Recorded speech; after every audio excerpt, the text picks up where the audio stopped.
Bismillahirrahmanirrahim. Assalamualaikum warahmatullahi wabarakatuh. Assalatu wassalamu ala asrafil anbiya'i wal mursalin wa ala alihi wa sahbihi wasallim. Rabbi shrah li sadri wa yassir li amri wa hlul 'uqdatam min lisani yafqahu qawli. Rabbi zidni ilma wa rzuqni fahma. Baiklah, perkenalkan, nama saya Ria Rahmawati dengan NPM 222130117.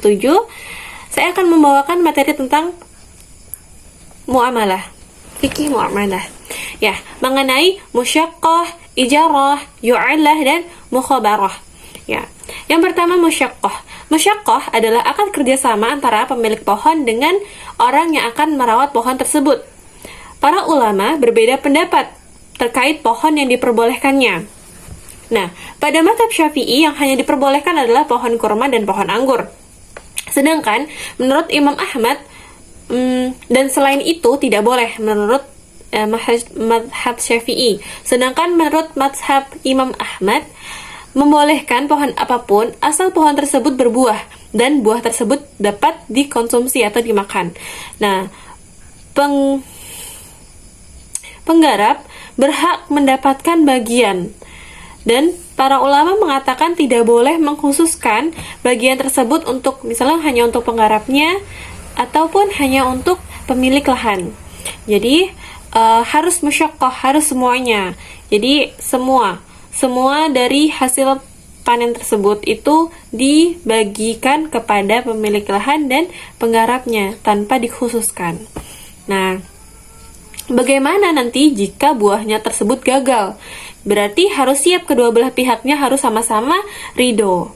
Nah, sesuai dengan dalilnya terdapat dalam Quran surat Al-Qalam ayat 26 sampai 28.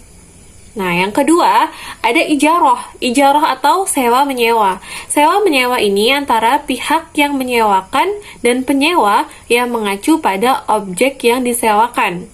Rukunnya ada silghat ijarah, yaitu dua pihak yang saling setuju. Yang kedua ada pemberi sewa dan penyewa. Dan yang ketiga ada objek yang disewakan. Serta yang keempat ada ongkos sewa dan syarat-syarat umum akad dapat berlangsung.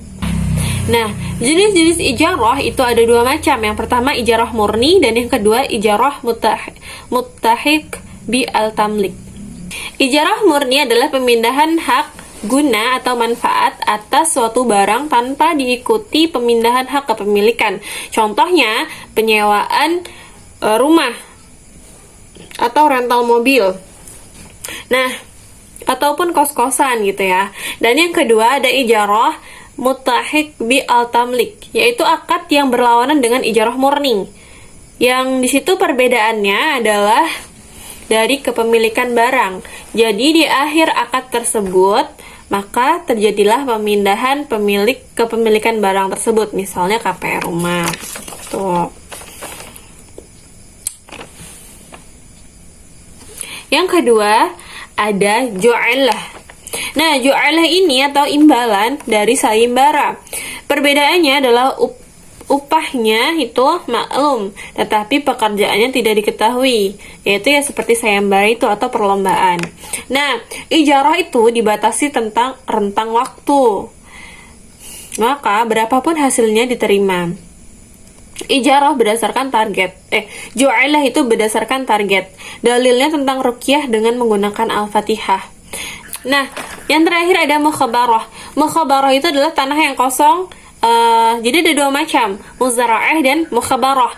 Mukhabarah itu bibitnya dari penggarap, sedangkan muzara'ah itu bibitnya dari pemilik tanah.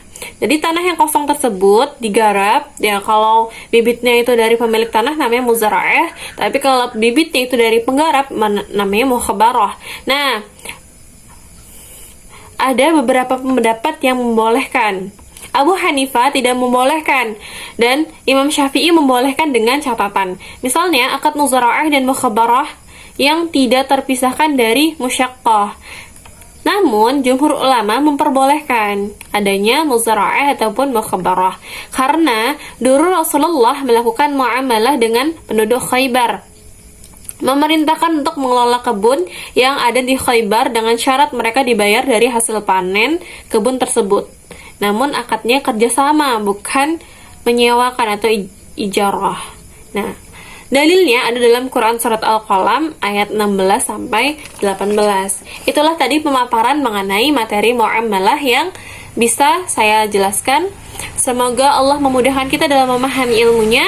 Saya akhiri, assalamualaikum warahmatullahi wabarakatuh.